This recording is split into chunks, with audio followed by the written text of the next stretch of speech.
Estamos iniciando el año y ya vamos muy iniciados, de hecho, ¿no? Ya vamos como esa cuesta cuando pasa uno la caseta de Bravo rumbo a Reynosa y pones primera, segunda, tercera y ya vas encarriladito, ¿verdad? Y ya va avanzando con dificultad el carro, ¿verdad? Especialmente si es un carrito chiquito como el mío y viene lleno de triques como cuando recorro ese camino. Pero ya avanzamos, ya metimos primera, segunda, ya estamos metiendo tercera, el carro está acelerando y mire, la razón por la que estamos meditando juntos en la palabra, en esta idea del reinicio, llevamos ya, esta es la tercera semana que estamos reflexionando sobre eso, es justamente porque cuando reiniciamos una etapa de nuestras vidas, los primeros pasos son esenciales para que el resto del camino sea bueno, ¿sí?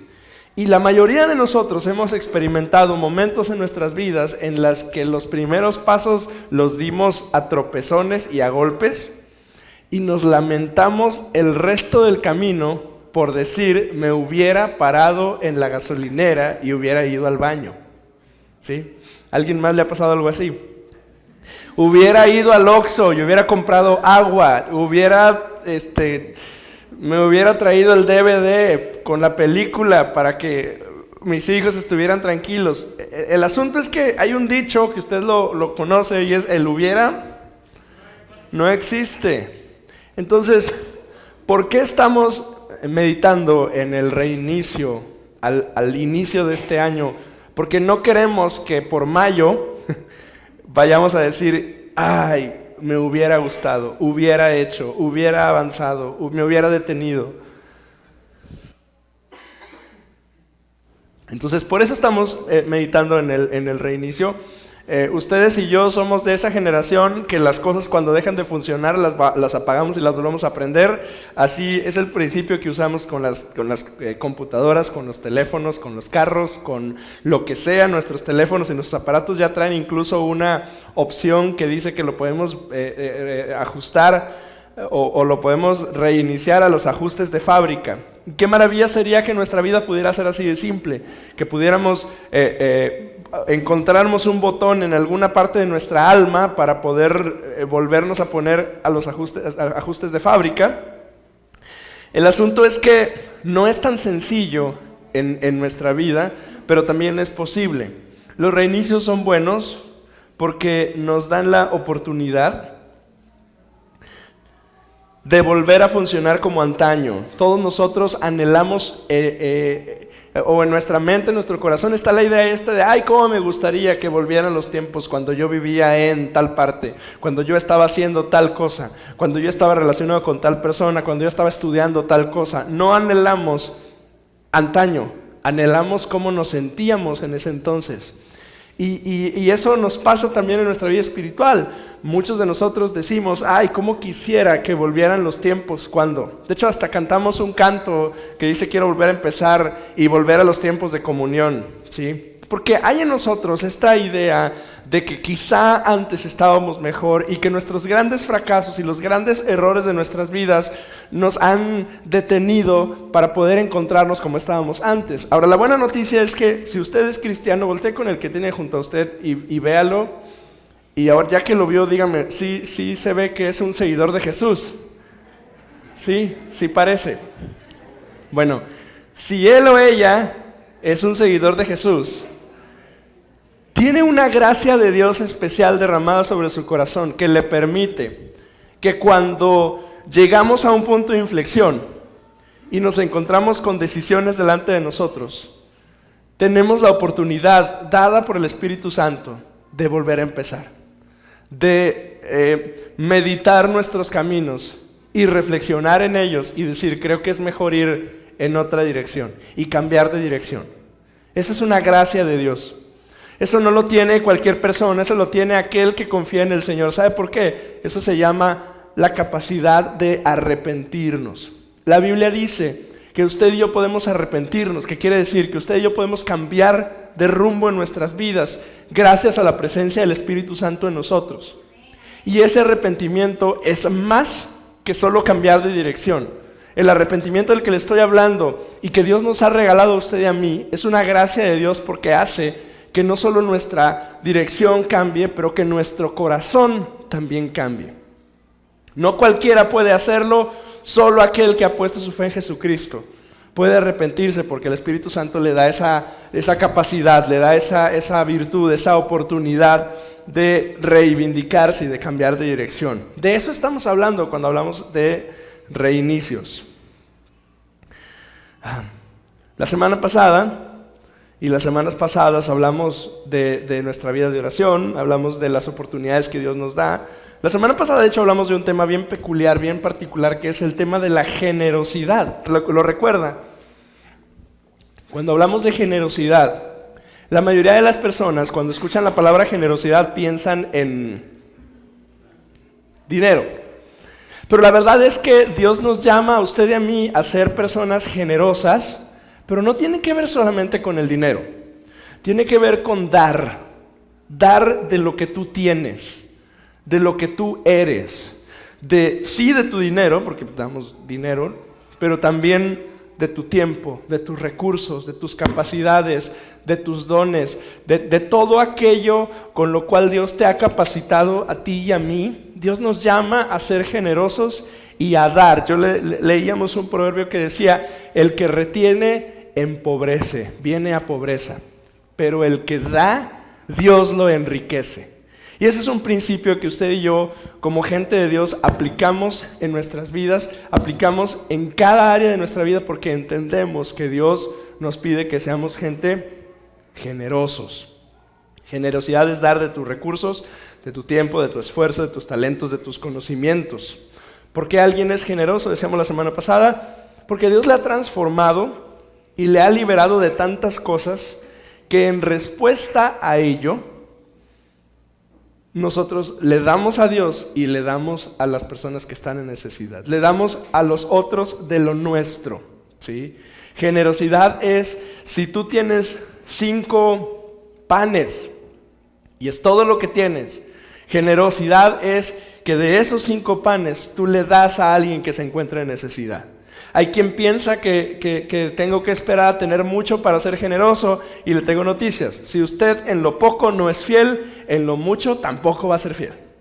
Y si usted en lo poco no es generoso, cuando tenga mucho va a ser igual de así. Y otra vez, y no estoy hablando de dinero, estoy hablando de usted, de darse a sí mismo. El apóstol Pablo decía, yo estoy dispuesto a entregar lo que tengo y aún yo mismo estoy dispuesto a entregarme para que ustedes puedan conocer a Cristo. Entonces, es un llamado especial de Dios el dar lo que somos para que otros puedan conocer del Señor. El dar lo nuestro para que otros puedan conocer de Cristo, para que otros puedan crecer en el Señor. Entonces, eso lo vimos la semana pasada. La semana pasada yo le compartí 3 puntos sobre la generosidad. Es posible, el número 1, es posible dar con un espíritu incorrecto. Hay gente que da porque va a recibir algo a cambio. Es un principio, es una ley en el Señor. El Señor dijo que lo que sembramos cosechamos, pero hay personas que nos hemos equivocado y pensamos, voy a dar porque un día voy a recibir. Y sí es cierto que si damos, eventualmente vamos a recibir a cambio. Pero no es la motivación por la cual un cristiano da. Podemos dar a Dios con un espíritu incorrecto. Ser generoso limpia nuestro espíritu. Cuando usted da de lo suyo y sacrifica un área de su vida con tal de que alguien más reciba una bendición, su espíritu, su vida está siendo limpiada, su corazón está siendo limpiado, su ser está siendo purificado de maneras que solamente el practicar la generosidad pueden limpiarle y pueden prepararle y pueden ayudarle. Y la tercera cosa es que la generosidad eleva nuestras vidas. Dios sabe que lo amas. De hecho, tú acabas de cantar hace rato, Señor, te amo, Señor, tú eres bueno, Señor, tú eres maravilloso. Dios lo sabe, pero cuando no eres generoso, demuestras que no lo amas tanto como a lo tuyo. Dios sabe que lo amas, pero si tú no practicas la generosidad, tú le estás diciendo que lo amas, pero con tus actos tú estás demostrando que lo amas menos que lo que tú tienes. Y si se trata de dinero, lo amas a Él menos que al dinero. Quiere decir que amas al dinero más que a Él. Y si se trata de tiempo, quiere decir que es más importante tu tiempo que el Dios que dices que amas. Y si se trata de talentos o de capacidades, quiere decir que es más importante tu intelecto que el Dios al que tú acabas de decir que lo amas mucho. Entonces, la práctica de la generosidad eleva nuestro espíritu. Generosidad eleva nuestra vida. El día de hoy quiero que hablemos y meditemos juntos sobre nuestra comunión con Dios. Porque al final del día, todo lo que, algunos de los principios que he compartido la semana pasada tienen que ver con la vida práctica. Pero el cristiano es cristiano porque busca a Dios, ¿no es cierto?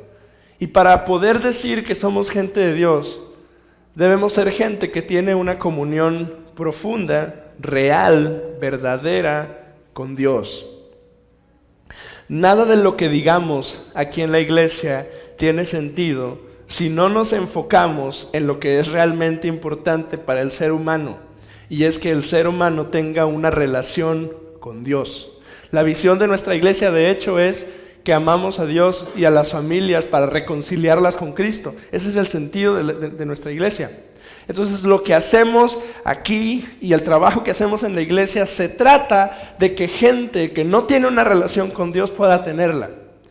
Y entonces, cuando hablamos de comunión con Dios, estamos hablando de la capacidad que tiene el ser humano para relacionarse con Dios. Ahora, si somos honestos, la mayoría de nosotros nos hemos encontrado en baches en los cuales decimos: yo me digo cristiano, yo digo que soy un seguidor de Jesús, yo asisto a una iglesia, yo participo en cosas, voy a una célula, estoy parte de un ministerio, trabajo, colaboro de alguna manera, pero muchos de nosotros, a pesar de las cosas que hacemos, en algún momento de nuestras vidas nos sentimos en un bache espiritual. ¿A qué me refiero con un bache espiritual?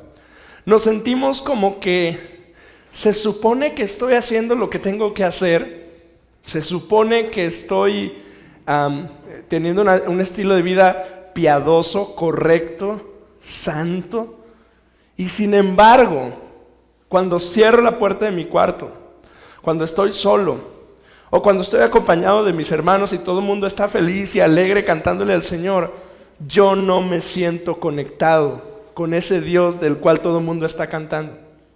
Yo no me siento como que estoy engranando.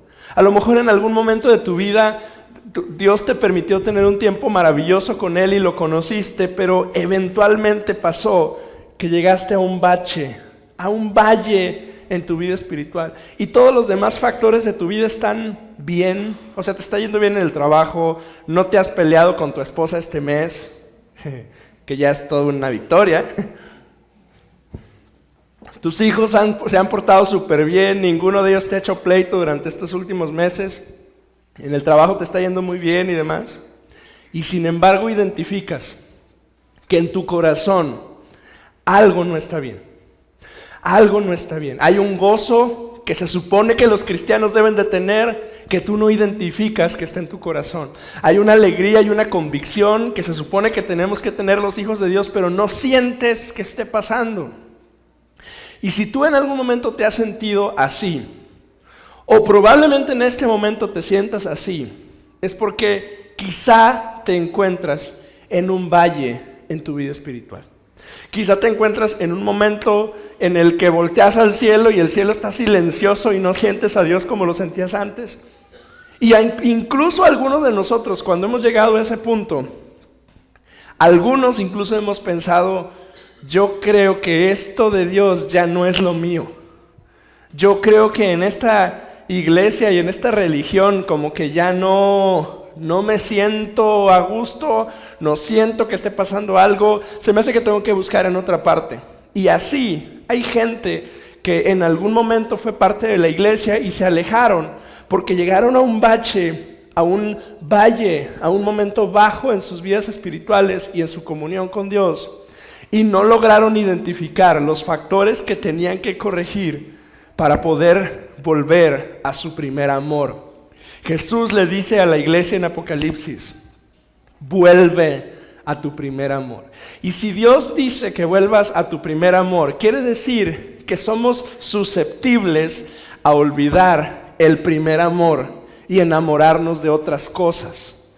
Entonces, cuando nos encontramos en ese bache espiritual, necesitamos un reinicio en nuestra comunión con Dios. ¿Qué hacemos cuando nos identificamos con estos baches, con estos valles espirituales que no podemos salir de ellos? ¿Qué provoca baches espirituales?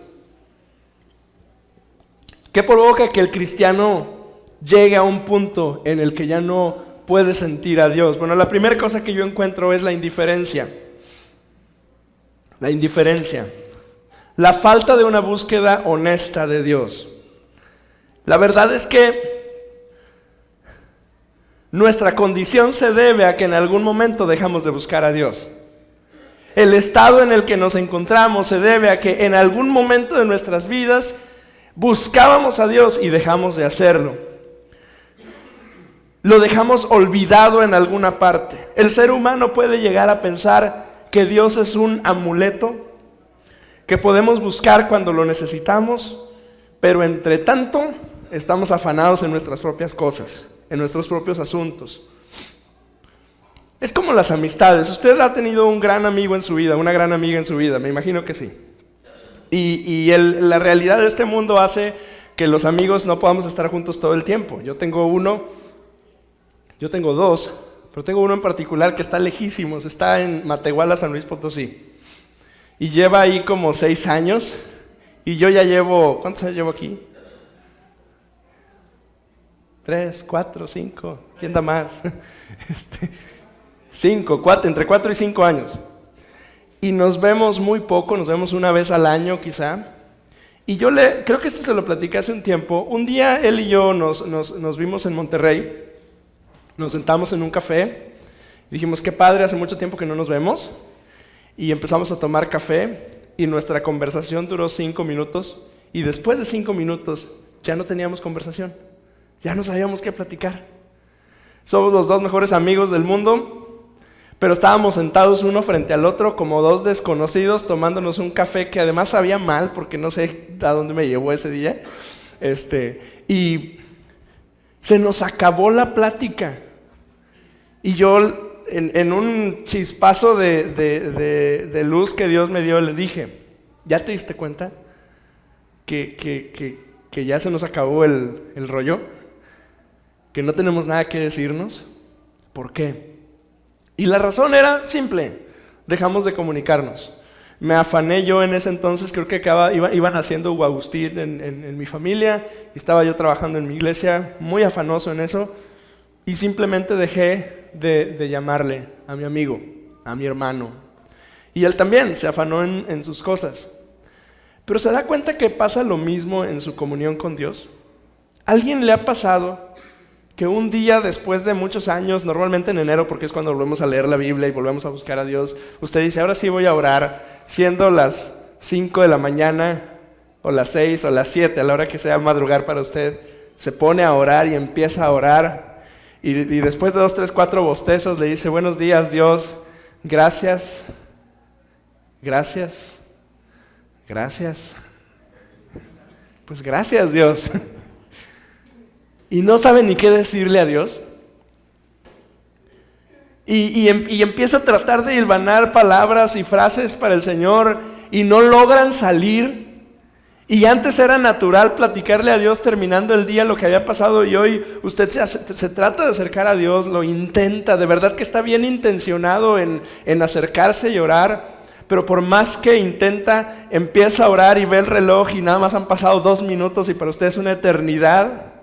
Y luego se hinca otra vez o se acuesta, como sea que usted ore, o se levanta y demás, y ve el reloj otra vez, y ya pasaron 5 minutos nada más.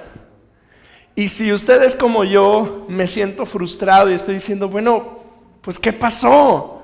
¿Por qué no lo disfruto? ¿Por qué no me alegro en esto que está pasando? ¿Por qué más bien lo siento como una carga? Y la respuesta es, porque nos volvimos indiferentes. Y pasa en cualquier relación en la que usted esté involucrado, incluida la de su esposo o su esposa, y pasa con Dios. Y si nos hemos hecho indiferentes es porque dejamos de buscar a nuestro Dios. Quisiéramos que las amistades duraran toda la vida, pero si no alimentamos esa relación eventualmente se seca. Y con Dios es lo mismo. Algunos de nosotros hemos llegado a puntos en que nos sentamos a charlar con Dios y se nos acaba la conversación en 2 minutos. Pero fíjese lo que dice el Salmo 34, versículos 4 al 6. Salmo 34, versículos del 4 al 6.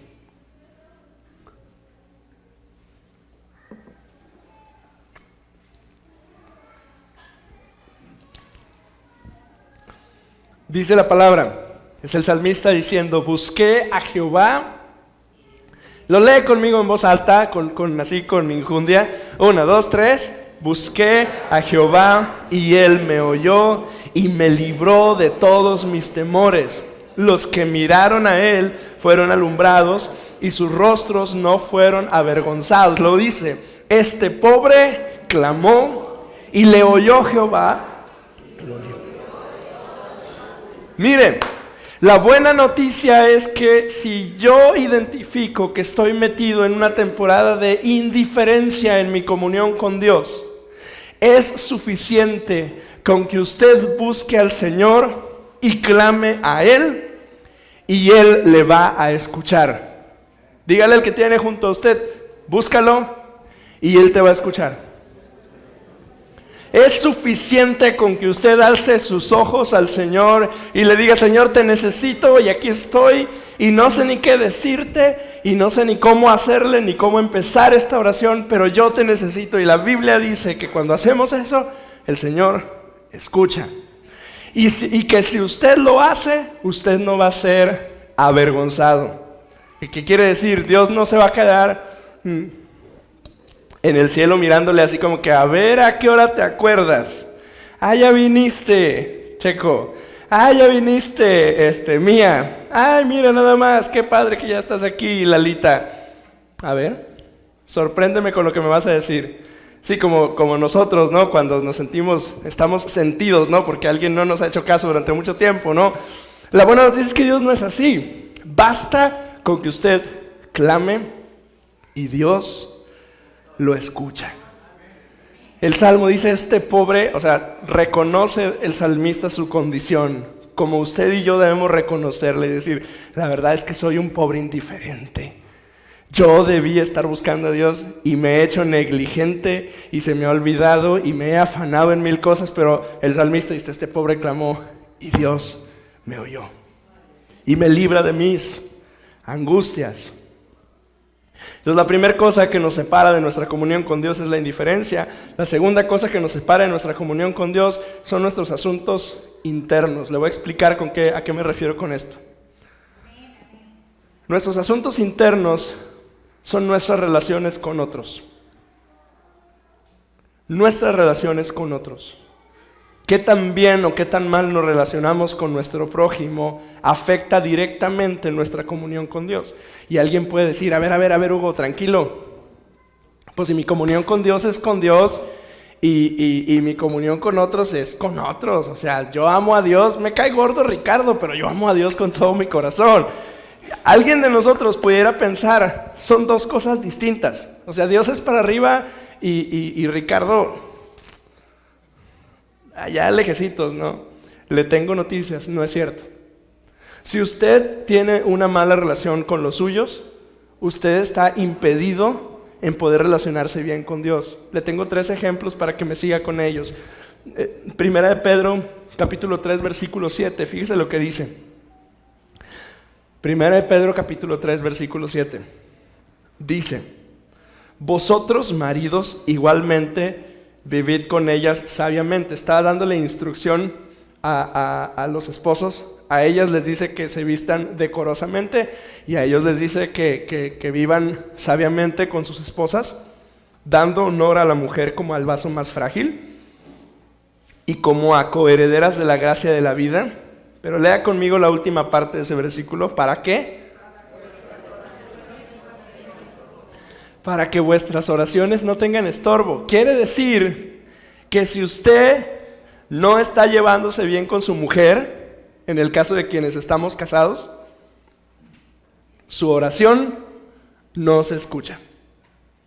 Si yo digo que yo bien pilas con Dios, ¿sí me entiende el término teológico bien pilas con Dios, verdad? Si yo digo que yo y Cristo somos uno y yo lo amo y lo sirvo por el resto de mi vida, pero yo tengo una mala relación con mi mujer, con mi esposa, todo lo que yo ore, todo lo que yo sirva, toda la piedad que yo diga que yo pudiera tener, está suspendida en el aire y carece de valor. Y lo que yo ore a Dios está impedido porque tengo una mala relación con mi esposa. Y no creo que sea solo un principio del marido con la mujer. Pienso que es algo que aplica de la mujer también con el marido. O sea, si usted tiene, si hay tensión más de lo ¿qué decir? Lo correcto, lo sano, no sé. Si las cosas no están bien ahí, está estorbando. Está estorbando. Le pongo más ejemplos para que no nada más los que estamos casados nos caiga el golpe. Efesios capítulo 6, versículos 1 en adelante. Efesios 6, del 1 en adelante, dice,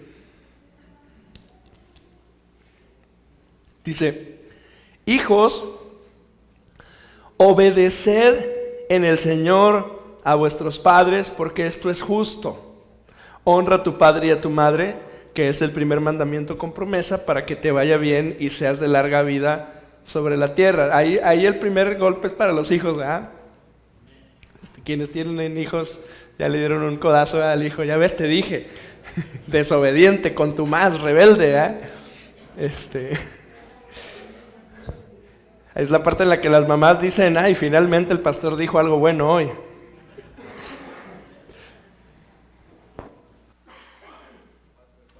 Entonces, Efesios dice, hijos, obedezcan en el Señor a vuestros padres, porque esto es justo, pero luego agrega, y vosotros padres, no provoquéis a ira a vuestros hijos, sino criadlos en disciplina y amonestación del Señor. Fíjese, siguiendo esta misma idea, si yo no estoy teniendo una buena relación con mi esposa, está estorbando, mi oración no llega delante del Señor.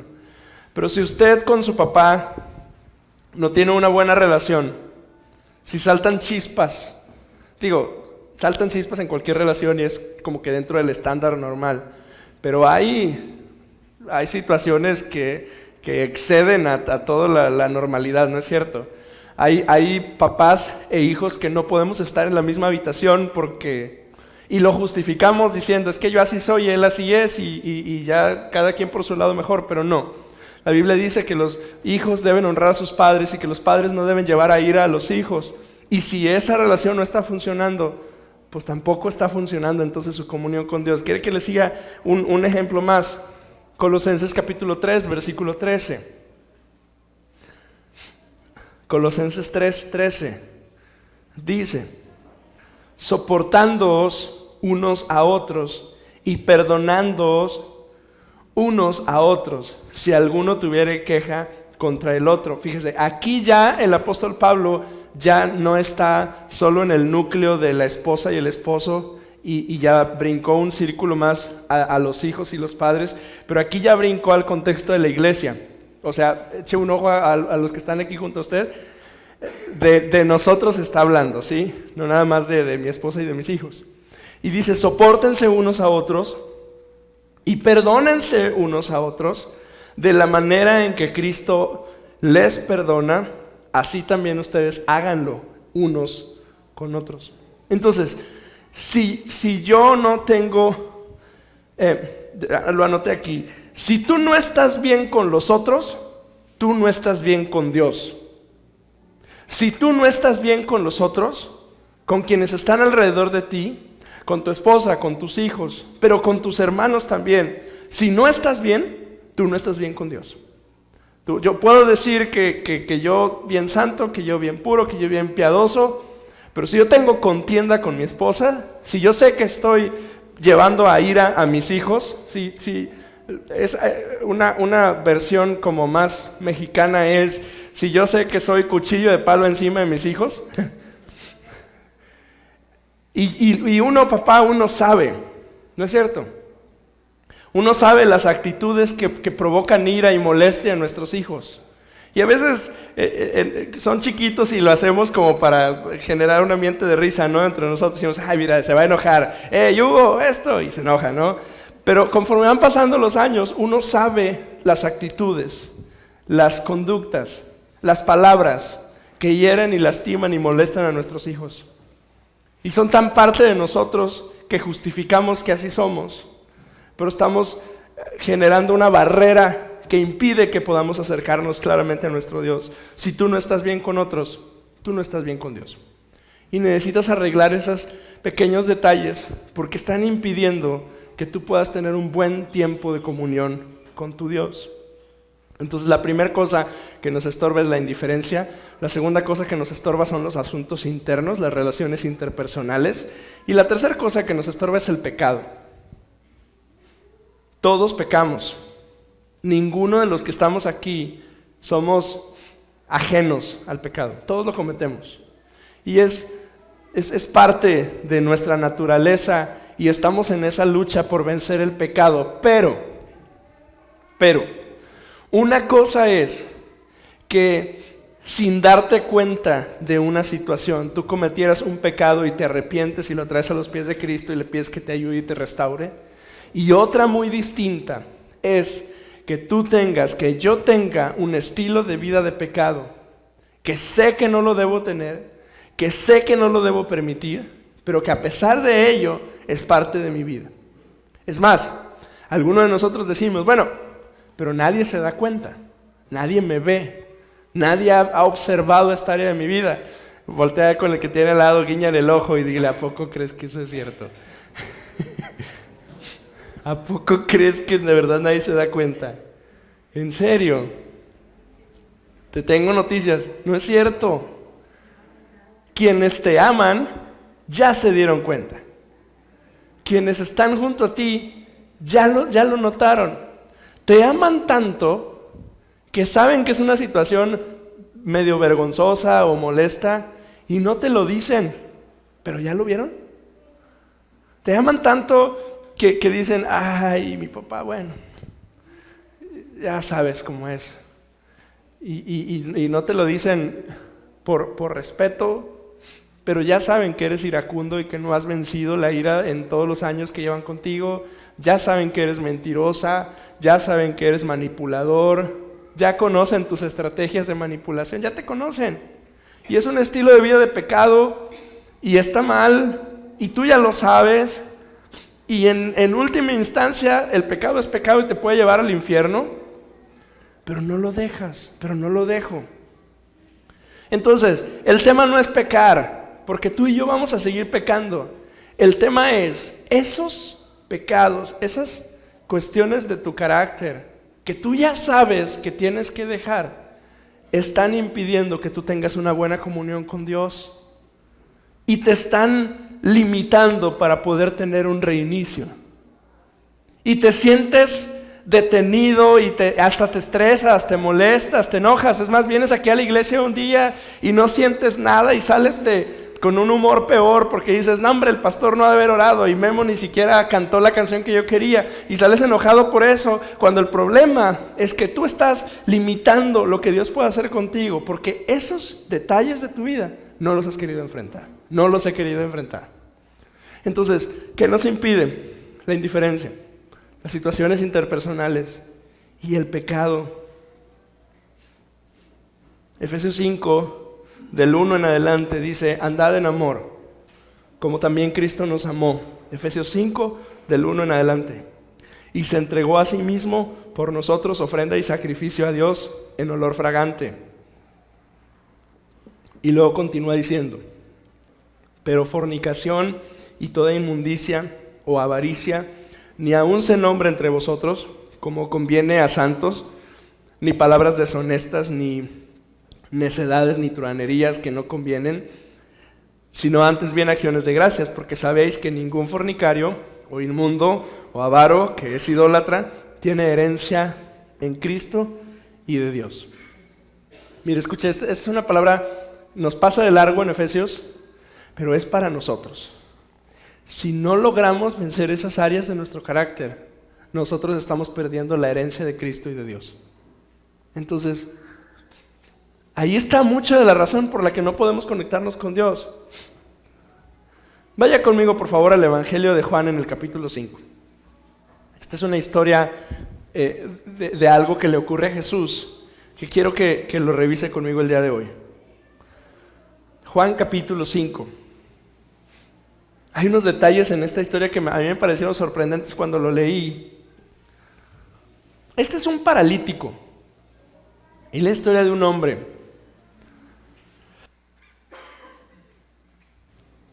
Un paralítico. Juan capítulo 5, versículos del 1 en adelante dice: Después de estas cosas, había una fiesta de los judíos y subió Jesús a Jerusalén. Y hay en Jerusalén, cerca de la puerta de las ovejas, un estanque, una fuente, un charquito, un estanquito ahí, llamado en hebreo Betesda, el cual tiene 5 pórticos.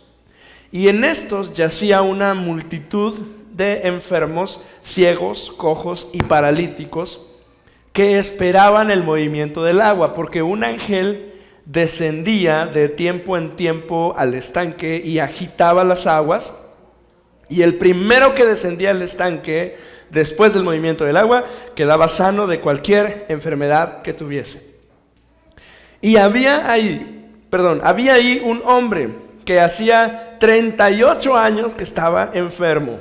Cuando Jesús lo vio acostado y supo que llevaba ya mucho tiempo así, le dijo lo que nos hubiera encantado que nos dijera cualquiera de nosotros: ¿quieres ser sano? Señor, le respondió el enfermo, no tengo quien me meta en el estanque cuando se agita el agua. Y entre tanto que yo voy, otro desciende antes que yo. Y Jesús le dijo: levántate, toma tu lecho y anda. Y al instante aquel hombre fue sanado y tomó su lecho y anduvo, y ese era día de reposo. Observa la escena conmigo. Hay un lugar especial, el pozo, el estanque de Betesda.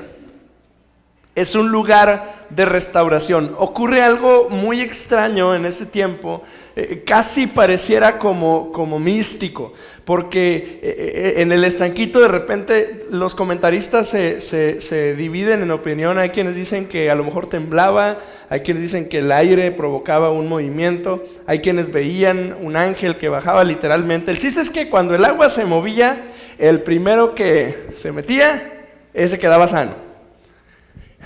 Curioso. Pero el lugar es un lugar de bendición. Es una oportunidad para ser libre de cualquier enfermedad, de cualquier dolencia, de cualquier cosa. Hay un paralítico que, si lo vemos en esa perspectiva, está en el mejor lugar en donde podía estar. ¿Sí? Se está ahí. Solo es cuestión de que se mueve y te avientas y sanas. Pero no puede ser restaurado. O sea, está en el lugar, está en el momento, le ha tocado estar ahí y mirar cuando se mueve el agua, y el sordo, que ese sí ve y sí se puede mover pronto, se avienta y habla, ¿sí? O el enfermo, el primero que le ha tocado ver milagros ahí, pero a él no le toca. A él no le toca. ¿Se imagina la frustración que es estar en ese lugar? Póngase un minuto en el lugar, y voy a decir en los zapatos, en el lugar del paralítico. Imaginen la frustración que es estar ahí donde todos sanan y no poder sanar. Imaginen la frustración de estar en el lugar de la bendición, del avivamiento, del mover de Dios, ver lo sobrenatural de Dios actuando ahí y ver a otros sanar y perdérsela, porque no puede moverse. Ahora, no tiene poco tiempo enfermo, Tiene 38 años. Y ya llegó a una condición en la que él seguramente está diciendo, así soy, así estoy, así es la vida y así me voy a morir. O sea, probablemente este hombre ya está en el punto de, pues, yo soy así y así seguiré. ¿Y quién me podrá ayudar? Pero Jesús llega y rompe su parálisis con una palabra. Basta con que Jesús le diga, levántate, y ni siquiera tiene que participar en la faramalla esta de aventarse al agua y mojarse. O sea, basta con que Jesús diga, levántate, y en ese momento el paralítico se levanta. Y probablemente algunos de nosotros nos sentimos identificados con este paralítico. Estás en el lugar. Has visto a Dios actuar alrededor de ti. Te das cuenta cómo Dios obra en uno y en otro. Escuchas testimonios entre tus hermanos de lo que Dios está haciendo. Porque aquí Dios ha sanado a chiquillos, ha quitado tumores de uno de los niños que está allá adentro, ha sanado gente que ha estado enferma, a uno de nuestros hermanos lo libró de la muerte con una bala metida en el seso y lo levantó de ahí. O sea, milagros aquí no han faltado. Y si no se lo sabe, venga y platique conmigo o con alguno de sus hermanos aquí para que sepa lo que Dios ha estado haciendo entre nosotros. Se lo digo porque nos identificamos con el paralítico. Estás en el lugar, ves a Dios actuar, participas como espectador del mover de Dios, pero te sientes paralítico, te sientes detenido y te sientes frustrado, porque Dios hace con todos menos conmigo. Pero cuando eso pasa, Dios está listo para soltar su voz sobre nosotros y decirnos, levántate, porque es suficiente escuchar de Jesús decir, levántate, para que tú y yo podamos salir de la parálisis espiritual en la que nos encontramos. La libertad que Jesús otorga, ojo, tiene una advertencia. Observe lo que dice el versículo 13 y 14. Porque Dios lo levanta, Jesús le dice, levántate, se va. La Biblia dice que llega hasta el templo, no supo ni quién lo sanó, y hay un pleito ahí. Y entonces Jesús se le encuentra en el templo y le dice, el que había sido sanado no sabía quién fuese, porque Jesús se había apartado de la gente que estaba en aquel lugar. O sea, lo levantó y se fue Jesús.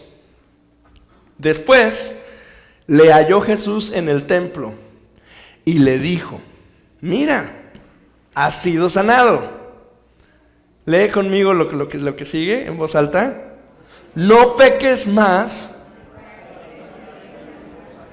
Fíjese, la instrucción, la bendición de Jesús es levántate, y se levantó. Así, inmediato, sin más cosas.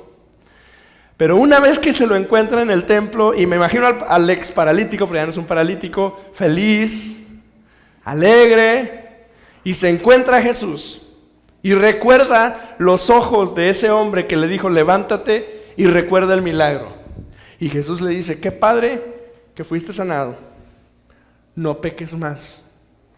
Pero hay una advertencia de Dios para nosotros. No peques más para que no te venga alguna cosa peor. Mire, quienes hemos estado en un bache espiritual en nuestras vidas, y le estoy hablando a gente entendida, que conoce a Dios, que sabe lo mal que se siente no poder conectarse con Dios. Cuando Dios te restaura, cuida esa restauración que recibiste, porque si no, tu condición después puede ser peor. O sea, la insensibilidad que puede llegar a tu corazón después que Dios te restaura y te descuidas puede ser peor. La condición de tu corazón puede ser peor. Tu mente puede endurecerse. Tu corazón puede entenebrecerse. Tu vida puede quedar en peor condición de como estabas antes si no cuidas tu vida cuando Dios te restaura. Quiero terminar el día de hoy con las ideas con las que he terminado los últimos 3 mensajes. Jeremías capítulo 6, versículo 16 en la Nueva Traducción Viviente dice: esto dice el Señor: deténganse en el cruce y miren a su alrededor y pregunten por el camino antiguo, el camino justo, y anden en él. Vayan por esa senda y encontrarán descanso para el alma. Pero ustedes responden: no, ese no es el camino que queremos. Y puse centinelas sobre ustedes que dijeron: estén atentos al sonido de alarma. Pero ustedes respondieron: no, no prestaremos atención. O sea, el Señor está diciendo en Jeremías: te he dicho una y otra vez que cuando llegues a un punto en el que te sientas perdido, en el que no sepas qué hacer, voltees a todas partes y preguntes y busques la senda antigua. Pero Jeremías está diciendo: y ya te lo dije yo, y ya te mandé consejeros, y ya te mandé centinelas, y tú sigues aferrado a decir: no, ni voy a seguir instrucción, ni voy a seguir el sonido de la alarma. Yo le he compartido en las últimas semanas: los reinicios son oportunidades que Dios nos da para empezar de nuevo. Pero para algunos de nosotros, esta oportunidad de reinicio es la última que Dios nos está dando antes de que venga una condición peor. Para algunos de nosotros, este momento Dios nos está diciendo: ¿ya entendiste que yo quiero que te acerques? ¿Ya entendiste que yo quiero que seas generoso? ¿Ya entendiste que yo quiero tomarte y abrazarte y que estés conmigo y que ya no estés en otra parte? Para algunos, Dios incluso nos está diciendo: es la última que te doy. Es la última oportunidad que te doy. Ya estuvo. Es la última oportunidad. Para algunos de nosotros, este reinicio que Dios nos está dando es la última chance. Ante esta invitación tú puedes hacer 2 cosas: atiendes o ignoras. Y yo quiero terminar el día de hoy. Dedícate, ofrécete, preséntate al Señor y pídele un reinicio en tu comunión con Dios.